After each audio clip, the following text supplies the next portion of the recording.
30.000 tuh habis, Pak. Ya, berarti Pak Isari ini dapat MM-an nih, Bu Elia. Iya. Makanya saya baru mau tanya, sampai kita. sekarang masih ada royalti itu, Pak? Oh, banyak. Kita bisa bikin lagi. Nanti kita bikin biografinya Bu Eli, pasti laku juga. Jadi cerita sedikit. Jadi buku itu 30.000 eksemplar, laku dalam 1,5 bulan, dan dengan harga 50.000 satu buku. Jadi 1,5 M. Nah itu kalau bagi saya itu masterpiece. Iya. Tapi we cannot repeat. Kita nggak bisa mengulang lagi seperti itu. Itu adalah blessing in disguise lah. Ya nggak mungkin kita bisa mencetak hal-hal gitu. Mona Lisa tidak bisa dibikin 2 kali. Lukisannya sama Gramedia sama Pak Wandi Bratai. Nah satu hal Pak. Ini ada filosofinya ya. Waktu kami sedang jalan di Solo, kita roadshow dengan menampilkan Pak Susno, saya, Gramedia. Kita dibikin panel, Pak. Ditanya oleh mahasiswa. Jadi salah satu pertanyaan, maaf Pak Wandi dari Gramedia, kenapa Bapak menerbitkan buku ini? Setahu kita, Gramedia selalu menerbitkan buku-buku yang tenang, yang tidak akan menimbulkan masalah. Nah itu saat itu dia bilang begini, saya tertarik dengan bukunya Pak Isari karena saya melihat dia memakai sistem Copernican Revolution. Ketika semua orang tidak percaya ya kepada Copernicus yang mengatakan bahwa mataharilah pusat dan benda-benda planet mengelilingi, ya, nah Isari menunjukkan itu. Sementara orang semua mengatakan bahwa Susno salah, Isari datang mengatakan Susno benar. Nah, pertarungannya di situ. Untung benar Pak, kalau mau salah Pak, hancur buku saya. Apalagi sekarang benar. Nah, apalagi sekarang terbukti dia kan. Tapi begitu pun, ketika saya ditanya, kenapa Bapak menulis Susno? Apakah Bapak suka sama dia? Saya jawabnya begini, saya berteman sama Susno. Ditanya soal suka, saya tidak bisa jawab. Saya suka kepada kebaikan yang sedang menempel kepada dirinya. Tapi jika kebaikan itu tidak menempel pada dirinya, pada saat kebaikan itu pergi dari dirinya, mungkin saya nggak suka lagi. Jadi kita nggak bisa bilang, I like you because I like you. I like you because of, karena kamu baik. Kalau kamu nggak baik, belum tentu saya suka sama kamu. Ini filosofis banget. Jadi karena begini ya Pak Barudin ya, Mbak Eli ya, kita bertemu membuat acara ini karena kita sama-sama kemarin bicara di Facebook dalam bentuk tulisan tentang batik. Nah, kita coba bicara secara langsung tentang batik. Tapi karena pengetahuan kita atau saya yang minim terhadap batik, sehingga mungkin pembicaraan mengenai batik ini tidak lengkap. Mungkin satu saat betul kata Pak Warudin, kita bisa memanggil orang-orang yang bergerak di dalam batik untuk lebih detail. Tapi saya pikir juga belum tentu juga semua orang suka bicara yang detail. Orang suka yang kayak kita nih, kulit-kulit luarnya saja. Iya. Nah, jadi karena itu adalah menyangkut pada hari batik kemarin, tanggal 3 ya Pak ya? 2. Tanggal 2. Nah, sekarang kita rekaman ini pada saat hari ABRI. Nah, sebelum kita tutup, kita bicara tentang hari ABRI ini sedikit. Pasti kita tahu lah, ABRI bersama kita sudah berapa? 67 tahun Pak? 76. Oh, terbalik ya? Iya, ya. 76 kan. Berapa tahun, Pak BA? 76. Ulang tahun ke-76. Wah, belum ada. Loh, sesuai dengan Republik kan? Terbentuknya TNI itu setelah 13 Agustus. Iya, tapi sesuai dengan Republik. Habis itu terbentuk BKR, itu udah sejarahnya kan? 76. Ya, jadi sama dengan terbentuknya Republik ya itu. Iya dong, ya? Kalau usianya, tahunnya. Tapi pergerakannya jauh sebelum. Oh iya, kan tentara rakyat dulu, PKR, Hizbullah, tentara-tentara, ya kan. Tapi kemudian ketika merdeka, kemudian mereka bersatu, jadi Badan ini Tentara Nasional Indonesia. Oke.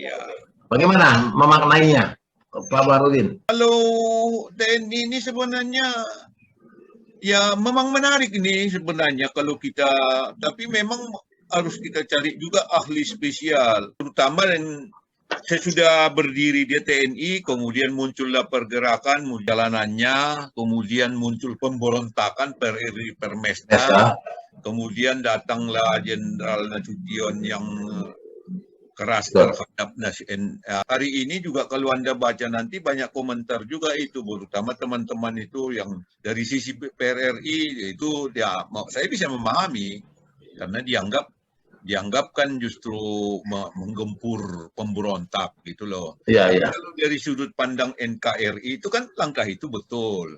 Karena kebetulan kemarin kan sebenarnya kalau di PRRI kampung saya juga kan kena. Tapi ketika kita belajar, nasionalisme kita bertumbuh, oh itu memang mestinya memang harus dihadapi. Tapi mungkin kalau sudah perang ya memang dihadapi dengan perang. Barangkali memang side effect-nya yang harus dikurangi seperti kasus-kasus di Sumbar misalnya kan. Itu kasus tersendiri lah di PRRI. Itu tahun 50-an ya? 58, 57, 58. Iya. Mumpung ingat ini, saya mau tanya. Itu saya mau tanya sama Pak Biar, mumpung ingat. Dulu itu kan di DPR ada fraksi ABRI itu kenapa dihilangkan, Pak? Ya, ini saya mau bercerita tentang itu. Ketika dulu kemudian difungsi ABRI kan terjadi itu dan Nasution juga konseptornya.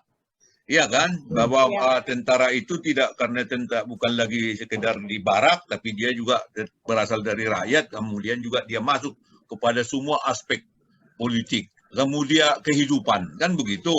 Nah, kemudian termasuklah kemudian Pak Harto menyusun supaya jangan, walaupun konsepsinya sebenarnya untuk mempertahankan Undang-Undang Dasar Pancasila dan Undang-Undang 45, tapi kemudian adalah yang diangkat 100 orang fraksi TNI, Polri waktu itu bagian TNI.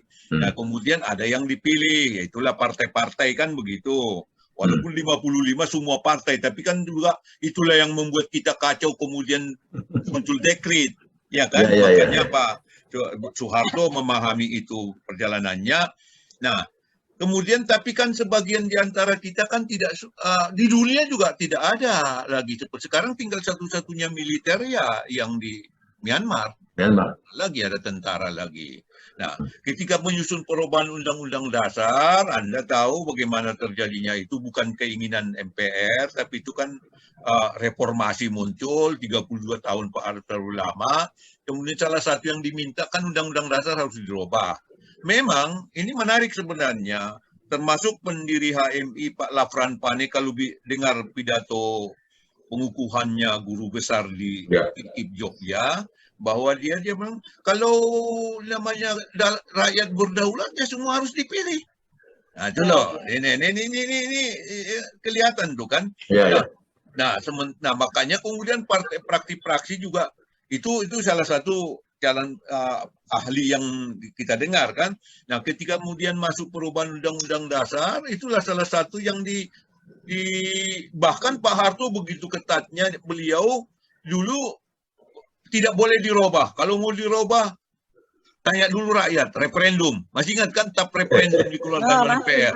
Nah, teman-teman DPR ini kan, MPR ini kan semua politisi. Ya tapnya dulu dicabut. Ya sudah, boleh. Nah, antara lain itulah yang harus yang konsepsi muncul bahwa semua harus dipilih. Makanya memang bahkan kemarin juga masih ada senior Golkar yang menyayangkan itu. Di mana posisi ahli, di mana posisi tokoh-tokoh agama dan semacamnya. Ya kalau konsekuensi semua harus dipilih ya mereka merasa ahli juga harus dipilih. Gitu.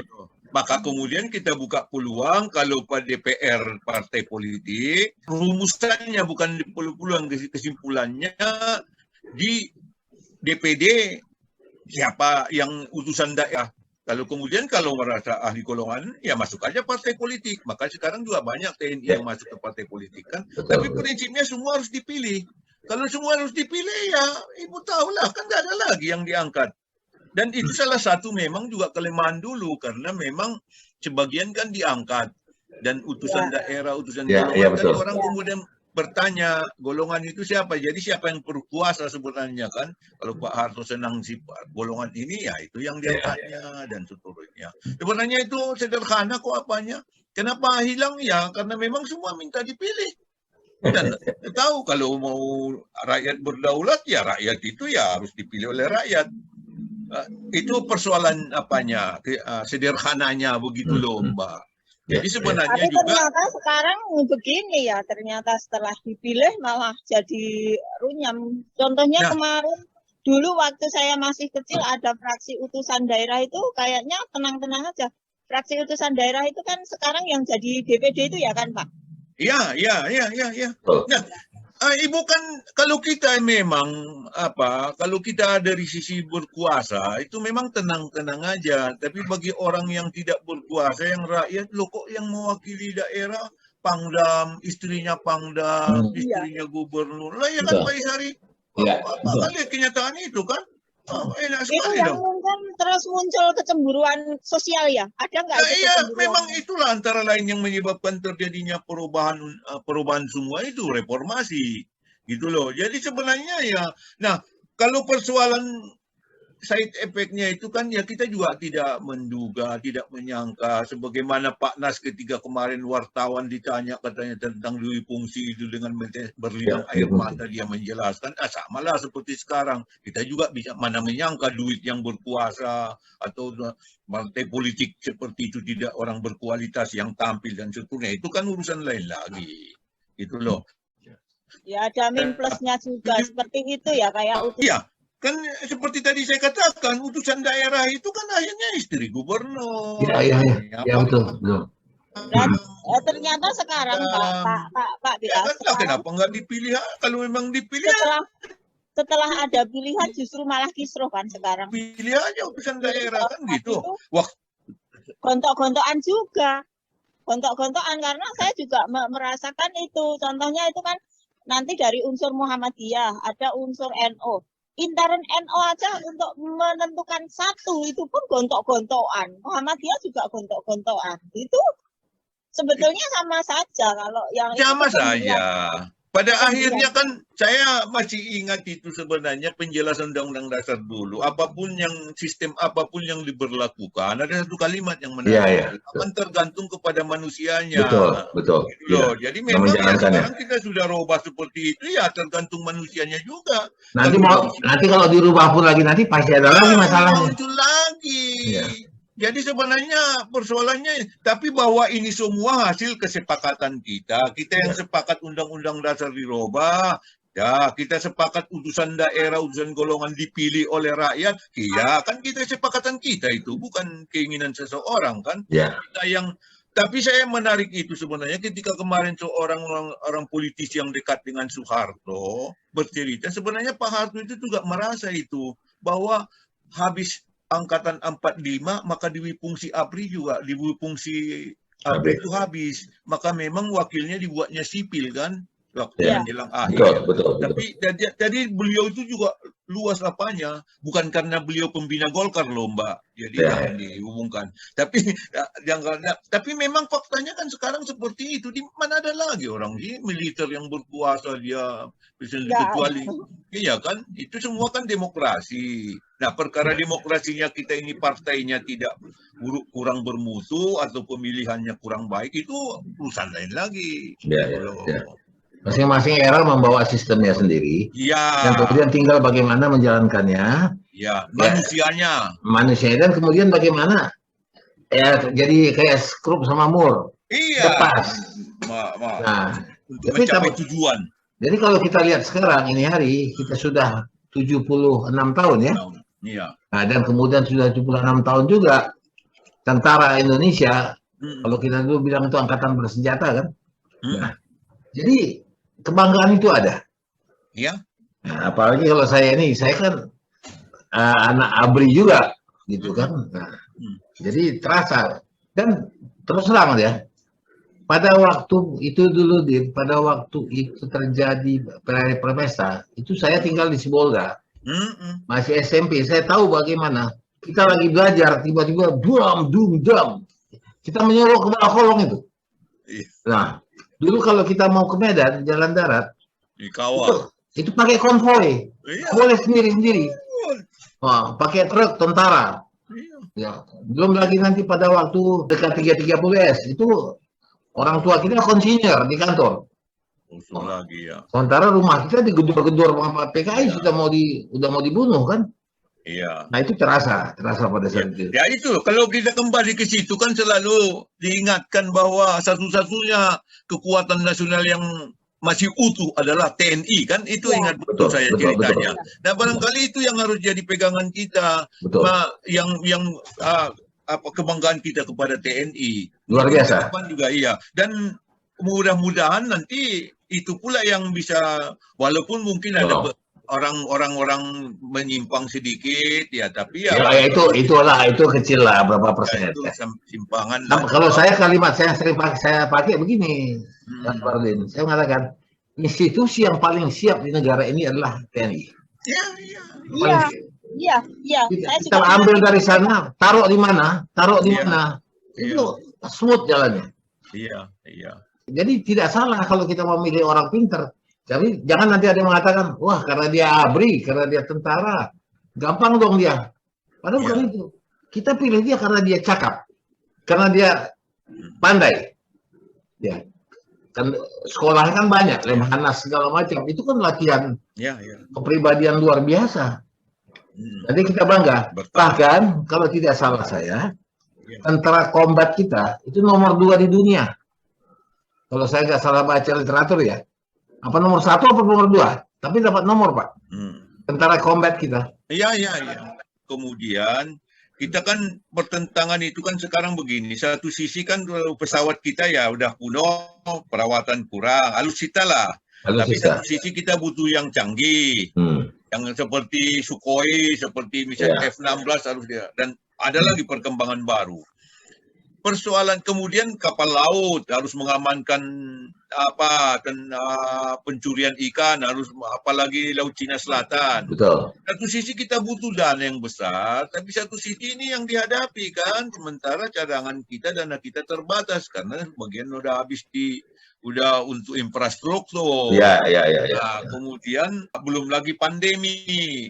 Itulah tantangan yang saya lihat seperti itu untuk memodernisasi alutsista itu dengan kemudian mendayagunakan yang ada di dalam negeri. Itu barangkali tantangan ke depan. Pilihan-pilihan itu dari dulu memang hanya karena sumber dana kita terbatas. Saya sebagai orang BPK kan tahu bagaimana ada mau utang melulu, mau beli pesawat juga harus berutang lagi kan, tinggi banget. Nah itu mungkin yang jadi persoalan kita sekarang yang dihadapi. Apapun pilihan itu terserah penguasa lah. Iya, skala prioritas lah. Iya, kita melihatnya itulah tantangannya.